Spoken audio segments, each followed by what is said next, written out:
Olá pessoal!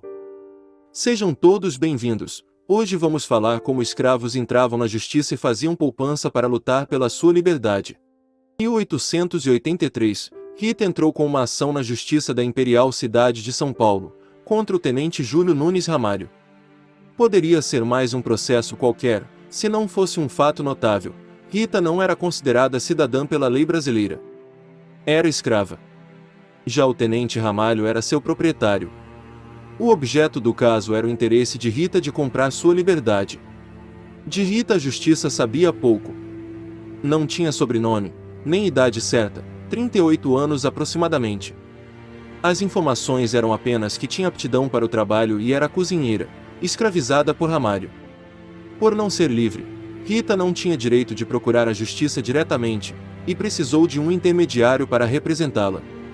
Tendo conseguido uma doação de R$200 mil, em moeda corrente deste império, queria comprar sua alforria.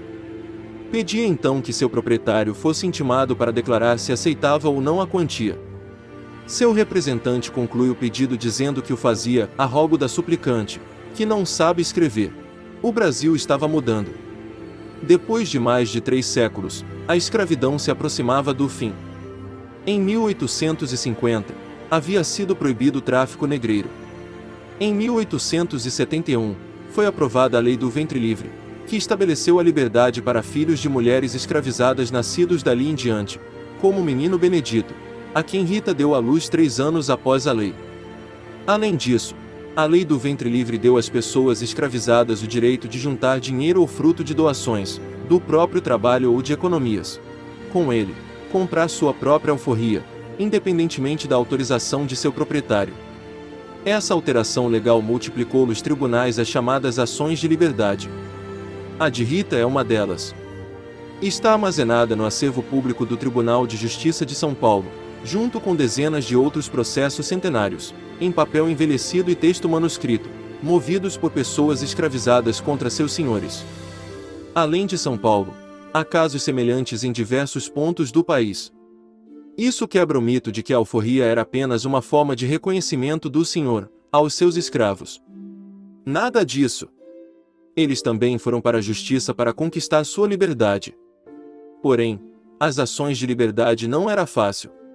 Apenas a minoria das pessoas escravizadas conseguia entrar na justiça. A maioria dos escravos nascia e morria escravo. Junto ao pedido de Rita, foi anexado um atestado médico: atesto que a preta Rita sofre de anemia e de artrite crônica, moléstias que por muitas vezes a inabilitam para qualquer trabalho. A informação tinha um objetivo estratégico. Normalmente, o escravo usava a estratégia de se desvalorizar. Já o senhor fazia tudo o possível para dizer que seu escravo valia muito. No caso de Rita, o tenente Ramalho respondeu à intimação dizendo que não aceitava os R$200 mil oferecidos. Considero ser de maior valor a minha escrava. Há 3 meses, a comprei pela quantia de R$800 mil.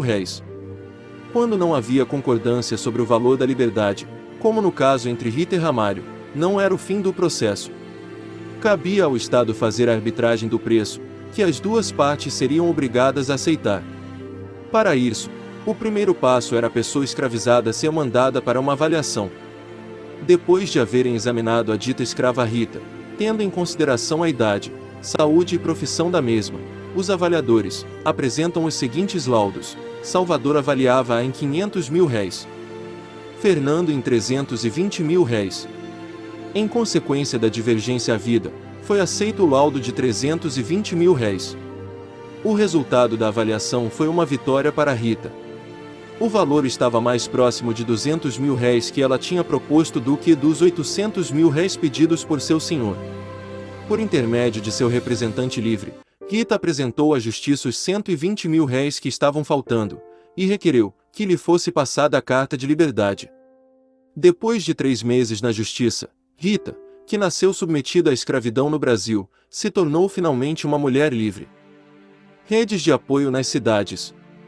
Apesar de o Estado e suas leis abrirem portas para dar visibilidade a questões dos escravos, não era fácil iniciar um processo judicial e, menos ainda, terminá-lo. Em geral, os escravos que recorriam à justiça viviam nas cidades. Ali tinham mais acesso à informação. Também podiam receber apoio de redes de solidariedade, formadas por outras pessoas escravizadas e libertas, além de terem contato com ideias e movimentos abolicionistas. Já para aqueles escravizados na zona rural, entrar na justiça era muito mais difícil. Ao consultar os documentos mineiros, Heloísa encontrou o caso da menina Eva, escrava de mais ou menos 14 anos, nascida na década de 1850. Sua história mostra como o fato de estar na cidade facilita o surgimento de uma rede de apoio. A madrinha de Eva, que não tinha dinheiro, passou a pedir esmolas na cidade com o intuito de libertar a menina. O processo de Eva, inclusive, elenca uma lista de pessoas que participaram da arrecadação de fundos para a compra de sua liberdade. Ao final, a madrinha conseguiu reunir R$120 mil em dinheiro. O valor foi complementado por um burro entregue pelo pai da menina, no valor de R$80 mil. Com os R$200 mil totais, foi comprada a carta de alforria de Eva. Além de processos de compra de alforria, houve no Brasil diversas ações de liberdade baseadas na ilegalidade da escravidão.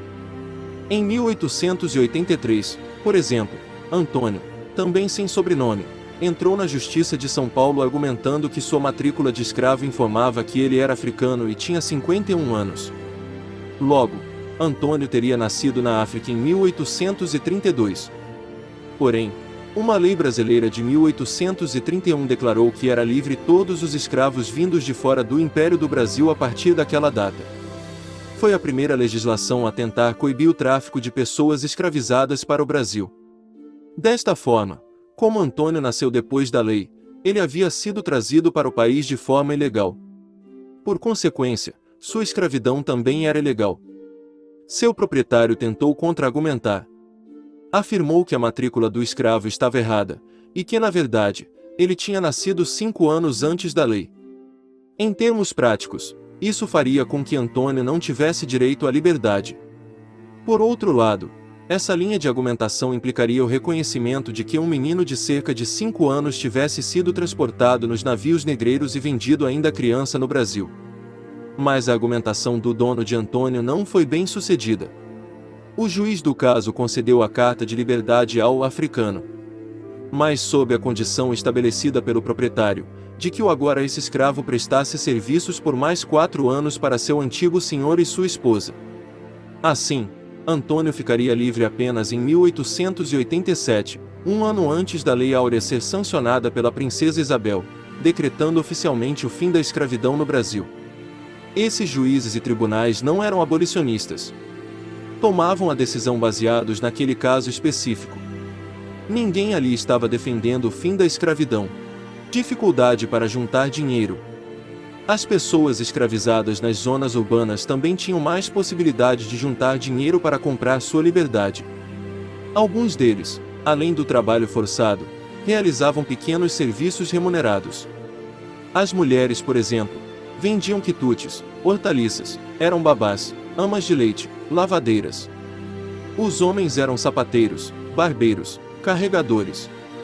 Nas cidades, também eram mais comuns os chamados escravos de ganho, quando as pessoas escravizadas prestavam serviços para terceiros, sendo obrigadas a entregar o dinheiro para seus proprietários, ficando apenas com uma pequena parte. Ainda assim, não era nada fácil que esses trabalhos rendessem o suficiente para comprar a alforria.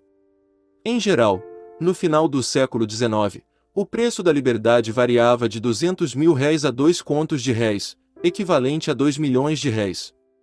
A maior parte das pessoas não deve ter conseguido juntar o suficiente.